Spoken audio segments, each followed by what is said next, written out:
that you shower us with. Particularly thank you for all the way that you provide for this fellowship, whether it's through bank transfers, through the money that comes in through the shop and from Realise and Emerge. And just pray that we will be wise stewards of the gifts that you shower us with and use every penny for your glory. In your name, amen. I'll just hand over to John, bring us the word.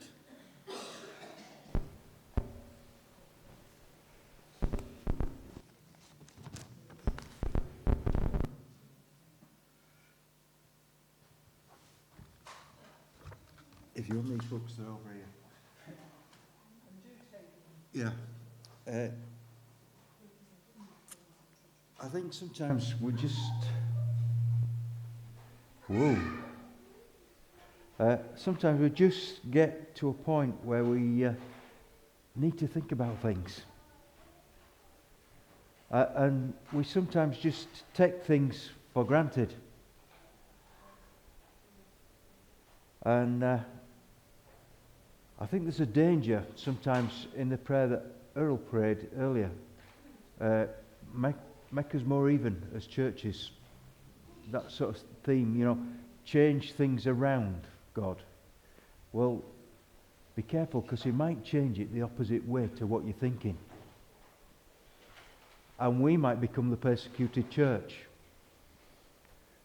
And I've got to be honest, in this country, I don't think that would be a bad thing. Because we have it too easy. And we've become a church that just sits back on our laurels. We are comfortable. We are the comfortable church in the West. And we don't think we have to do anything. When things start coming in and saying, we're going to change what's going on in your country. We're going to stop you having school assemblies. We're going to stop you having faith in schools. And we just sit there and let it happen.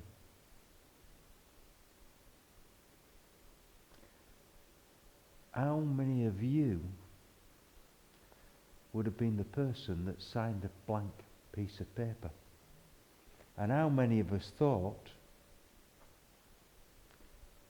what a terrible thing to do, sign a blank piece of paper?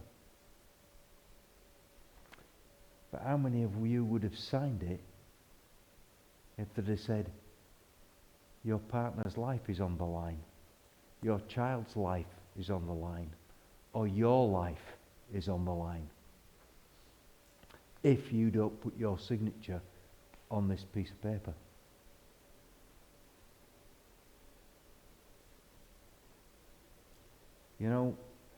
We find it very easy to judge these people sometimes.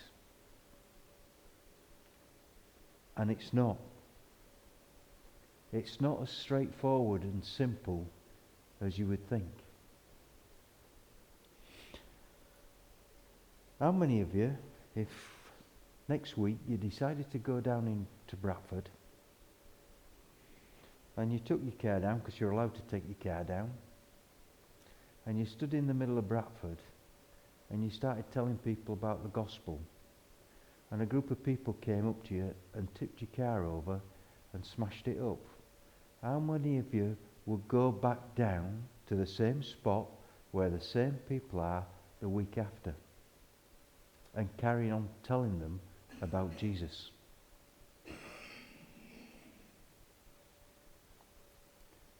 It's a thought, isn't it? I had 2 friends in Israel that happened to. They went down to the local beach and they started telling people about Jesus. The car was turned over, smashed up. They were beaten as well. But the following week, they went back and did exactly the same thing. That's how strong their faith is.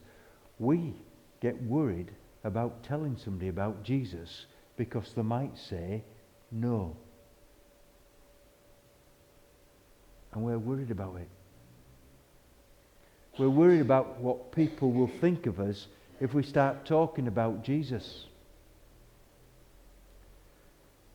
And I'm sure most of you, like me, were brought up in a culture where we didn't talk about politics or religion.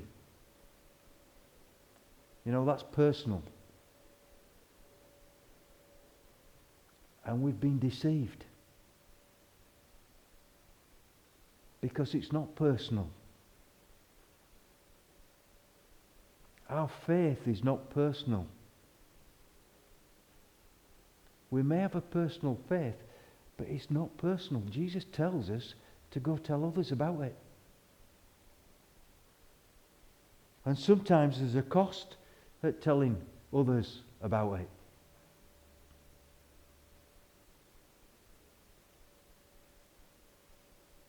You know that pastor on the video? I got to be honest, if you found it difficult reading it, I can understand that. Sometimes, if you're not good at reading, then ask somebody to go through it with you. But I find it difficult to read subtitles. So don't be worried. If you found it difficult to read the subtitles, ask about what it was saying. What it was actually saying was there was a minister. He was a Muslim man that took his wife to a healing service, and she was healed. And it changed his life around. God changed his life around, and so he committed his life to God. And he ended up in prison for it. And he's still being persecuted today because the police still keep going to his house and raiding his house to see what he's doing. But he can't meet in a building because they destroyed his building and they couldn't rebuild it. So what he does, he goes and visits everybody in private, and they still worship together privately. But he's still going out and he's still doing what God wants him to do. But he's taking a risk. He only needs to get caught once in somebody's house sharing the gospel, and he's in real trouble. But how many of us are willing to take that chance? Today's reading, it comes from Luke, and it's chapter 5. And it says, starts at verse 4. When he had finished speaking, he said to Simon, "Put out into deep water and let down the net for a catch." Simon answered, "Master, we've worked hard all night and haven't caught anything.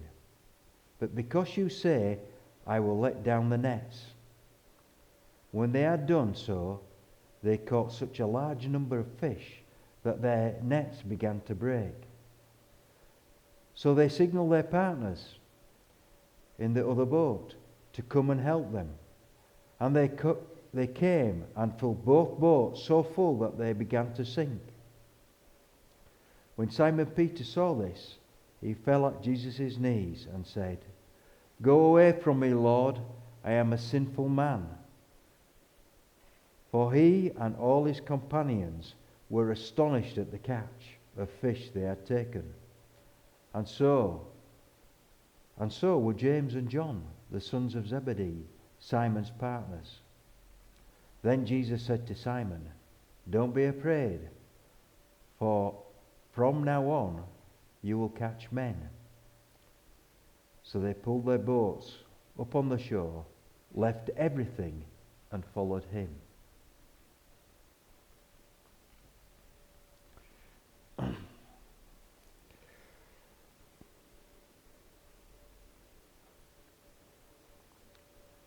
I'm not saying that Jesus takes us all out of where we're living or anything else, but how much are we ready to follow him? What are we ready to do for Jesus? That's what we've got to start asking ourselves. Am I a follower or just somebody that wants to stay at a distance? Yeah, I believe in Jesus, but so long as he's over there. Simon, if you read the couple of verses before, Jesus is talking to a crowd.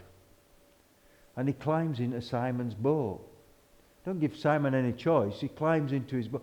They probably went up and said, is it all right if I just climb in your boat? I'm just getting pushed into the sea a little bit here, into the Galilee. Can I climb in your boat? So he climbs in Simon's boat. So Simon has to listen to him. Listen to what he's saying to the crowd. And when Jesus is finished, then he says to Simon, push out into the deep water. So Simon's got an idea that this man has got some authority. So when Jesus says to him, let down your nets, he's willing to do it. He's willing to take that chance. Because he's been fishing all night. And some of us feel that we've been fishing for years and years and years, and we've caught nothing. So it's time we give up. We're not willing to listen to Jesus anymore and to what he's telling us. We're not willing to step out on the streets like one or two of people that have left here, Katie and Izzy, the work she's doing in Ireland. You know, she's working with kids like we've got on the estate here. She's working on a very similar estate to Homewood in Ireland. And she's dealing with families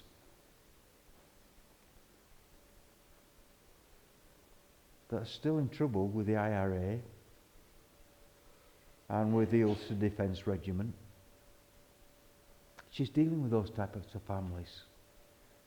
There's two people that have gone out and are putting their faith into practice, come from here. There are lots of others that have gone out from here, are putting their faith into practice. They're casting the net.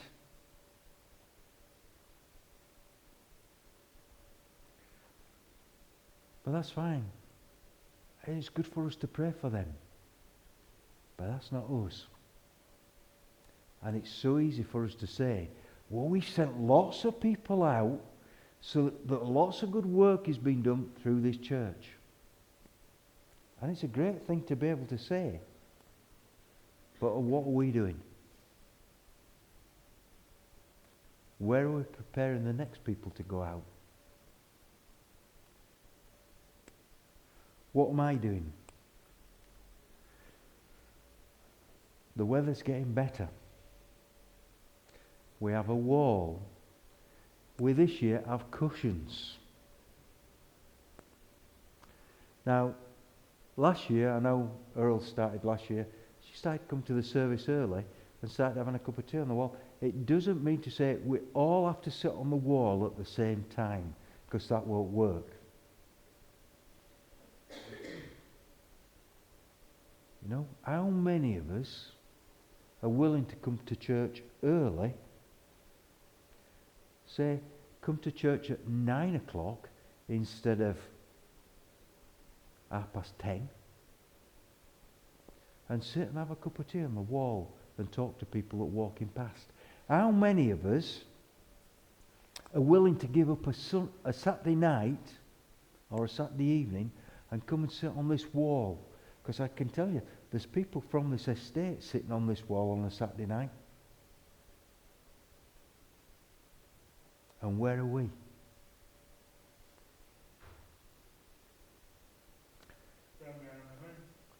You're sat at home doing nothing. Because I know.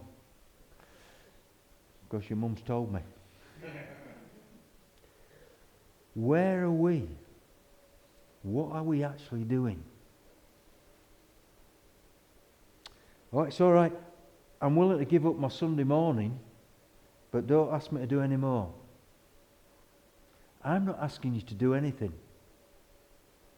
What I'm asking you it today is, are you a follower or just somebody that wants to say, I want to know Jesus, but he can stay over there? You see, followers are called to cast out the net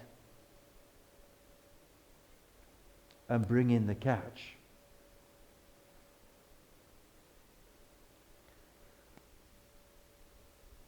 When Simon and James and John left their boats, they went and they learned how to cast the nets for people.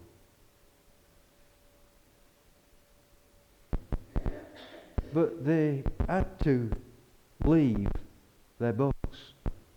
They just left it. It's okay, it's just this popping. They just left it.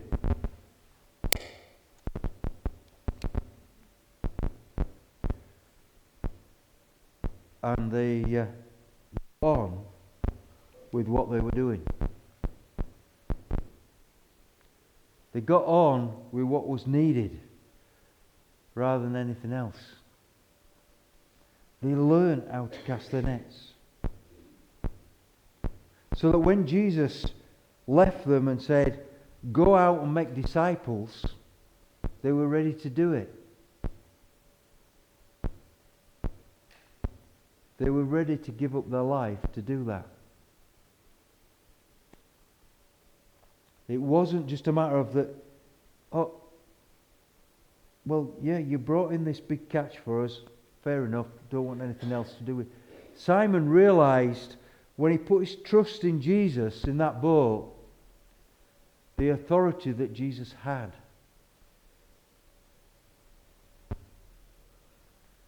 Because Jesus changed his life.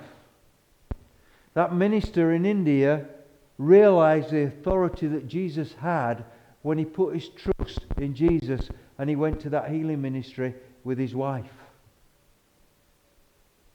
And he put his trust in Jesus and did what Jesus told him to do. Those two friends of mine in Israel realized what Jesus had done for them, and so they were going to do it for others.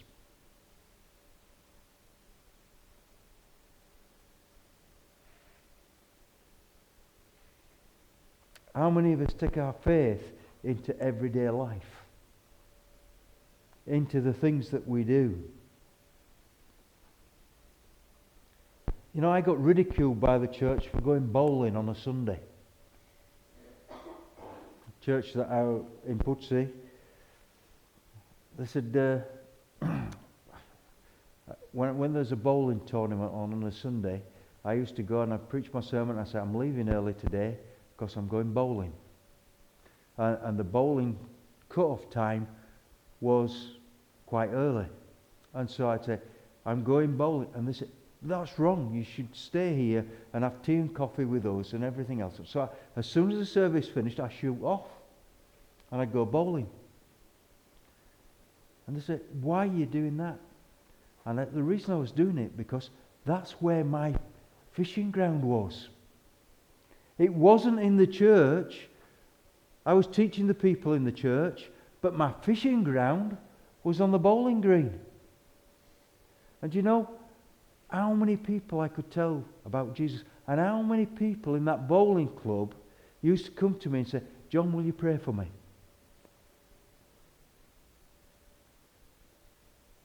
Because I'd taken my faith and they knew where I'd come from. So, because I was still dressed up, you know, you don't go bowling dressed up. And I used to go down and I'd be in all the stuff from church. And they said, where you come from? I said, I've just come from church. Oh, what were you doing at church? I'm a minister at the church. And I just took it on from there. Well, shouldn't you still be in church? No, I'm down here to work with you. And I'd sit and talk to them, and they'd come and sit and talk to me. And you know, probably a good 85% of them would have never gone into a church. Their church were the Bowling Green. So I could have never cast my net over the Bowling Green and stayed in church. I had to be out in my fishing ground. See, Simon went back out in the fishing ground, and where did they normally fish? They fished at night. And Jesus told them to fish during the day. Hang on, Jesus. We've been fishing all night and we caught nothing. No, but you're going out fishing with me now. That's what Jesus said to him. No, but you're going out fishing with me now. Cast your nets out. Okay, because you say so, I'll do it. But I know it's not going to make any difference. You can just hear Simon saying it. Look, I've been fishing all night, but just to appease you, because you've done a good talk, I'll throw my nets out.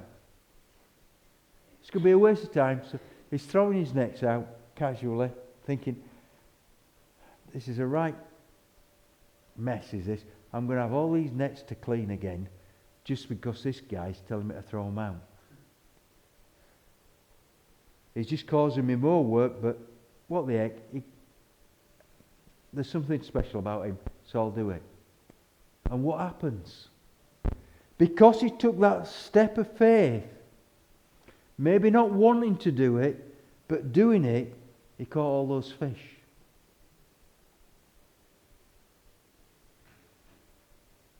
On the day of Pentecost, what did they do? They walked out of the upper room and they cast out their net. And 3,000 were added to their number. Why? Because they'd been faithful. They'd taken that chance. They threw out their net when they thought there was no chance. They'd lost the person that was going to help them through everything. They'd received the Holy Spirit, which made a difference, and they went out and cast out their net. They did what Jesus told them to do. And what was their net? They started speaking. And people heard them in their own language. And gave their lives to Jesus. They became fishers of men.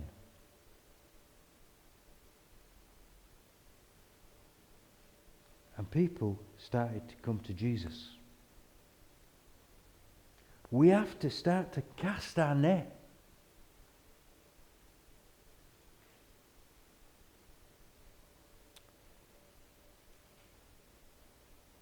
And we have to start to pray big.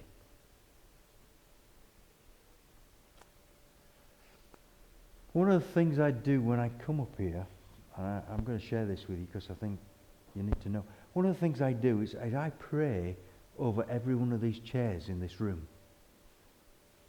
And sometimes you can come up and you can catch me, and I'll start here and I'll walk along and I'll touch every chair as I'm going round, just like this. And then I go down that row and I'll touch both chairs. And then I go down that row and I touch both chairs. And down that row and then down. And I get right to the back and then I come back the other way. And it might sound daft. But you see, I don't see any empty chairs in here. What do you see? Every one of these chairs to me is full. That's what I see.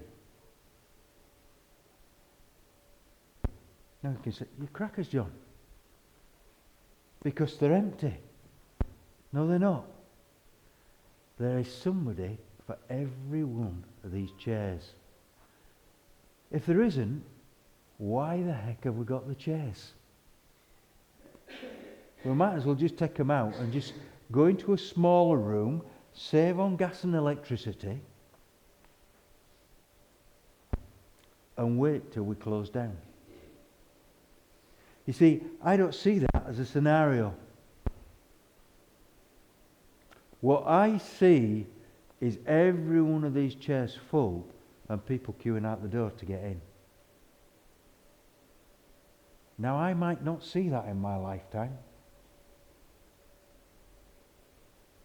I don't care. God told me to pray for all these chairs. But not for the chairs, but for the people that are going to be in them. And so that's what I do. And I have a real belief that every one of these chairs is going to be full. And that God is going to change things around. In our town, or in our area, in our city. I really do believe that. I've said that since I came here, that the revival in this country is going to start here in Homewood. And I really do believe that. Because if God can change an area like this and can change Bradford, he can change anywhere. And once it starts to be seen, then there will be a change. And people keep saying to me, but how is God going to make revival happen? Well, he's going to make it happen with me and you. Revival, as we've said before, starts with who? Me.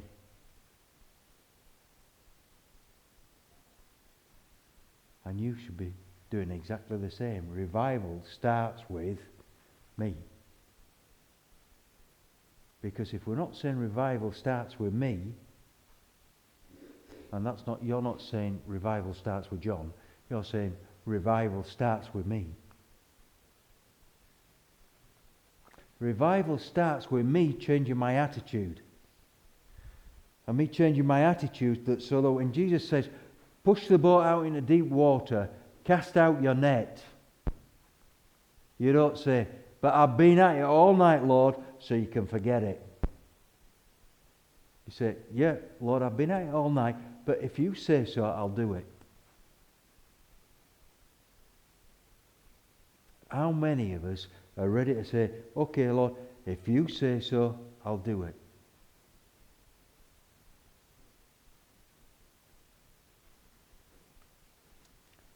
I always pray that I'm willing and ready to say that to him. I will be honest, I'm not always. And when I'm not, I've got to come back and say, I'm sorry, God. You called me to be a fisher of men.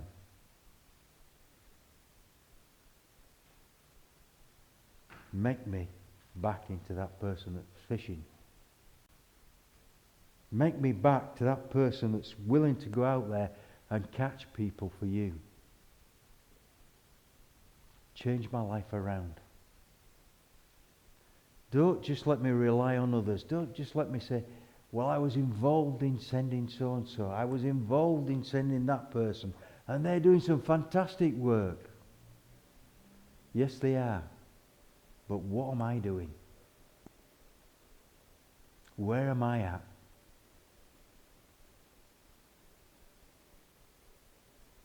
We might not be able to do the same work that they're doing. But there's something that you can do. You've just got to ask God where it is.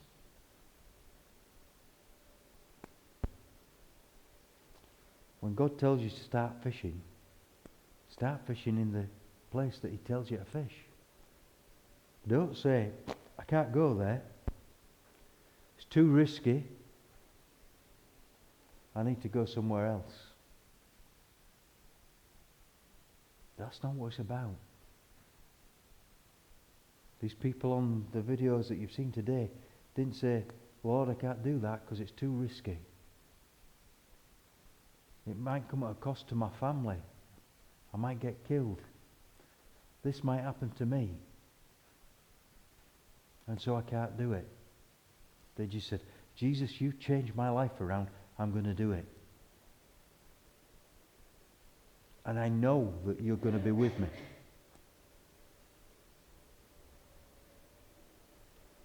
And you don't have to be worried about what you've got to say, because God will give you the words to say. God will put the words in your mouth when you need to speak.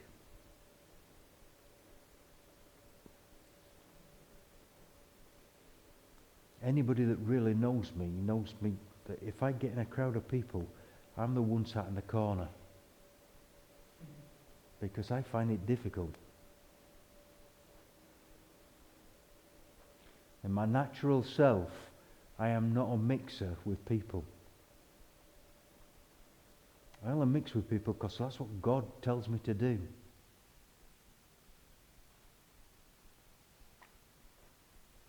At parties and everything else, I want to sit in the corner and just sit and watch. I don't mind watching people. I can sit and watch people all day long.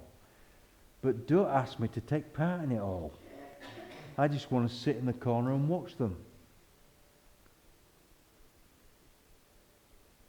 But that's not what God called me to do. He said, John, go out there and fish. Talk to people. We never know when God's going to call us to do something. And He does. We've just got to be ready.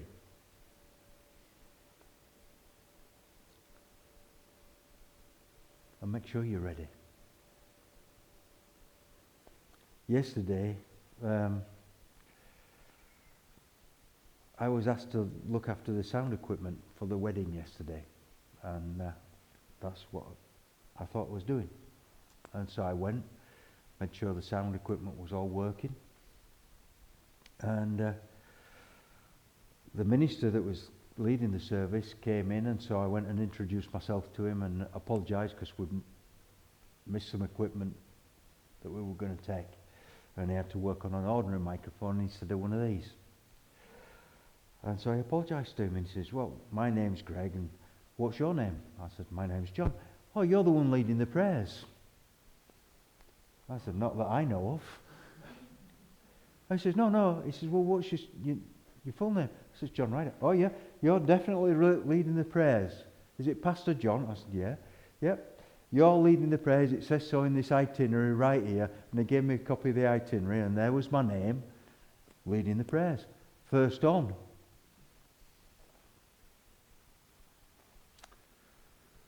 And Izzy came to me and apologised before I left to come home. And she said, I'm really sorry. I forgot to ring you up and tell you that I wanted you to lead the prayers right at the beginning. She said, but thank you for praying for us. And Rachel walked past. She says, don't worry, Izzy, he can pray at any time. You just have to ask him, and he'll pray at any time. I did warn Michael that if I started praying, I'd be there for 2 hours. And he said, that's fine. He says, just pray as long as the Spirit leads you. And I thought, that's a dangerous thing to say to me. And when I finished praying, I said, I cut that short, Michael. I hope it was all right, and walked past him. What I'm saying is, we have to be ready to do what God calls us to do. We might not get it perfect. To me, it didn't feel perfect for them. I thought I could have done a lot better. If I'd have had time to prepare, I could have done a lot better. But that's not what it's about. It's about doing what God calls you to do there and then. Not getting prepared, not getting ready. There's nothing wrong with getting prepared and getting ready. But sometimes we're just called to do it there and then. Most of my teaching was done in Romania. And I tell you, I would be sat in a congregation of 200 people. And I'd listened to 2 or 3 sermons already. And the choir would be singing after somebody had finished speaking. And somebody would come and tap me on the shoulder and say, John, you're next. You're next. Get up and preach.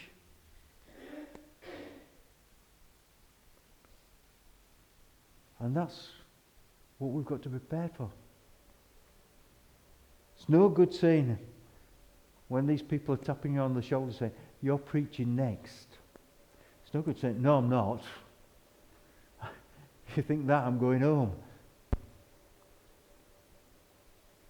You just have to say, God, what do you want me to do?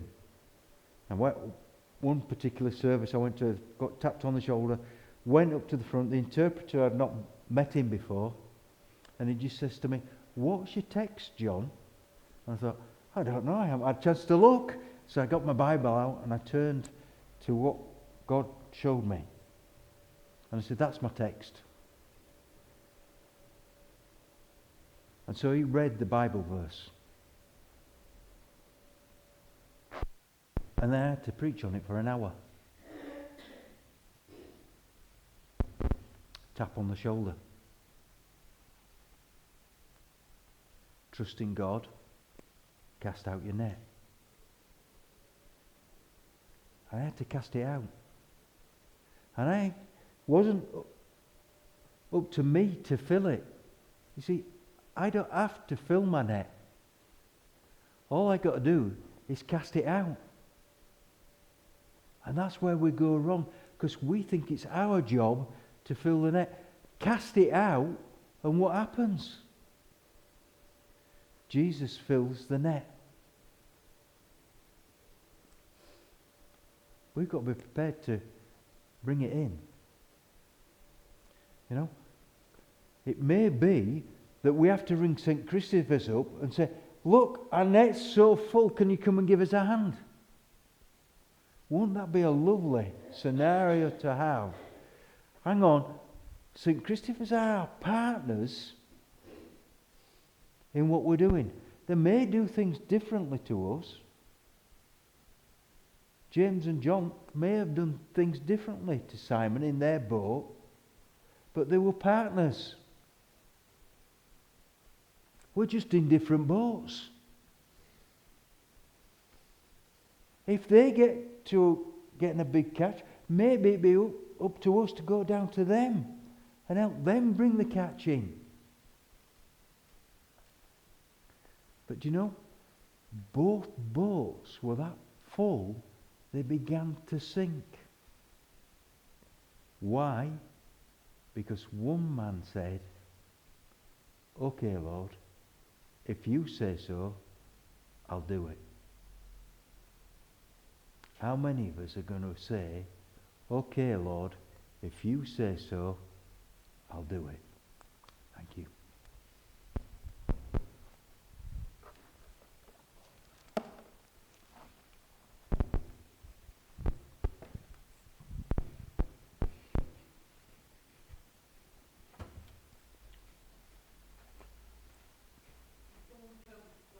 Song. If anybody needs prayer, if you want to just come out to the front during this final song, and myself or John or any of the elders would feel privileged to pray with you.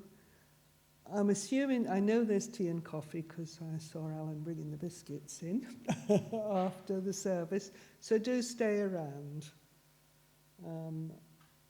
And we'll just have the final worship in song before I close in prayer. So please don't go home wanting prayer and having not asked for it.